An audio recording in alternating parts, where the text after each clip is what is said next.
എല്ലാവർക്കും നമസ്കാരം. പച്ചവെളിച്ചം ഒരു വീഡിയോയിലേക്ക് പോവുകയാണ്. പയ്യന്നൂർ തെക്കേ ബസാറിലെ സർവീസ് സഹകരണ ബാങ്കിൻ്റെ കെട്ടിടത്തിലെ പയ്യന്നൂർ കൃഷിഭവൻ ഒരു കാർഷിക ചന്ത ആരംഭിച്ചിട്ടുണ്ട്. ഇന്നു മുതൽ ഉത്രാടം ദിനം വരെയാണ് ഈ ചന്ത ഇവിടെ പ്രവർത്തിക്കുക. വിഷരഹിത പച്ചക്കറി മിതമായ വിലക്ക് എന്ന സന്ദേശം ഉൾക്കൊള്ളിച്ചുകൊണ്ടാണ് കൃഷിഭവൻ ഇങ്ങനെയുള്ള ഒരു കൗണ്ടറുമായിട്ട് ഇവിടെ എത്തിയിട്ടുള്ളത്. ഈ പച്ചക്കറി ചന്തയുടെ ഔപചാരികമായ ഉദ്ഘാടനം പയ്യന്നൂർ നഗരസഭാ ചെയർപേഴ്സൺ ശ്രീമതി KV ലളിത നിർവഹിച്ചു. നമ്മുടെ കർഷകർക്ക് അത്താണിയാവുക, അതുപോലെ തന്നെ വിലക്കയറ്റം പിടിച്ചു നിർത്തുക എന്ന ഉദ്ദേശത്തോടു കൂടിയാണ് ഈ പച്ചക്കറി ചന്ത ഇവിടെ തുടങ്ങിയിട്ടുള്ളത്. ഇത് മാതൃകാപരമായ പ്രവർത്തനമാണ്. അതുപോലെ തന്നെ ഭൂരിപക്ഷം ഇവിടെ വിൽക്കുന്ന കാർഷിക ഉൽപ്പന്നങ്ങളും കർഷകരിൽ നിന്ന് അവർക്ക് ആവശ്യമായ വില നൽകിയിട്ട്, നല്ല ന്യായമായ വില നൽകിയിട്ട് ശേഖരിച്ചതാണ്. അതോടൊപ്പം തന്നെ മറ്റ് ഉള്ളി അടക്കമുള്ള, അതുപോലെ തന്നെ തക്കാളി അടക്കമുള്ള മറ്റ് ഉൽപ്പന്നങ്ങൾ പുറമേ നിന്ന് വാങ്ങിച്ചിട്ട് ഇവിടെ വിൽക്കുന്നുണ്ട്. ഓണത്തിന് നമ്മുടെ വീടുകളിൽ സദ്യ ഒരുക്കാൻ ആവശ്യമായ പച്ചക്കറിയൊക്കെ മിതമായ വിലക്ക് ഇവിടെ നിന്ന് ലഭിക്കുമെന്നതാണ് ഇതിൻ്റെ പ്രാധാന്യം. ഇതിൻ്റെ കാഴ്ചകളിലേക്കും വസ്തുതകളിലേക്കും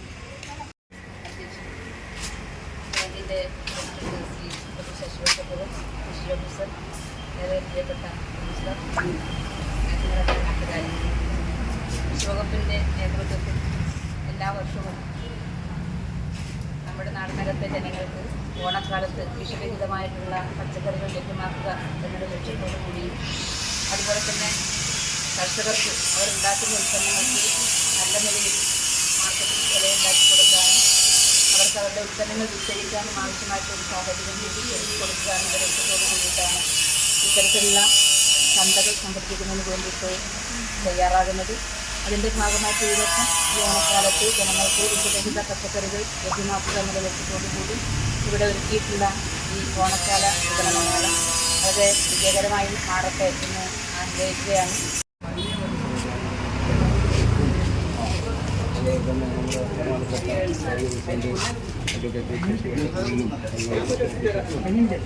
ഇവിടെ കൂടിയിട്ടുള്ള എല്ലാവർക്കും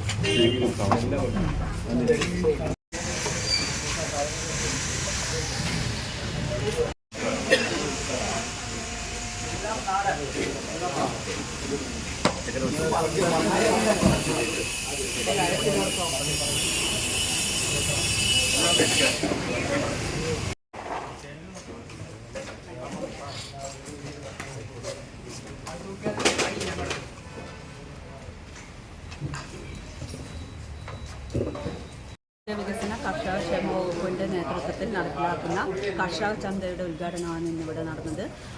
സെപ്റ്റംബർ 11 മുതൽ 14 വരെ പയ്യന്നൂർ സർവീസ് സഹകരണ ബാങ്കിൻ്റെ തെക്കേ ബസാറിലുള്ള കെട്ടിടത്തിൽ വെച്ച് കർഷക ചന്ത നടത്തപ്പെടുവാണ്. നാടൻ പച്ചക്കറികൾ കർഷകരിൽ നിന്ന് 10% അധിക വില നൽകി സംഭരിച്ചും, അതേപോലെ ഉപഭോക്താക്കളിലേക്ക് 30% വിലക്കുറവിൽ എത്തിക്കുകയുമാണ് ഈ വിപണിയുടെ ഉദ്ദേശം. അതേപോലെ കൃഷിവകുപ്പിൻ്റെ ഹോർട്ടികോർപ്പ് എന്ന സ്ഥാപനത്തിൽ നിന്ന് അന്യസംസ്ഥാന പച്ചക്കറികളും ഇവിടെ ഉള്ളി, തക്കാളി, ഉരുളക്കിഴങ്ങ് മുതലായവയും വിൽപ്പനക്കായി എത്തിച്ചിട്ടുണ്ട്.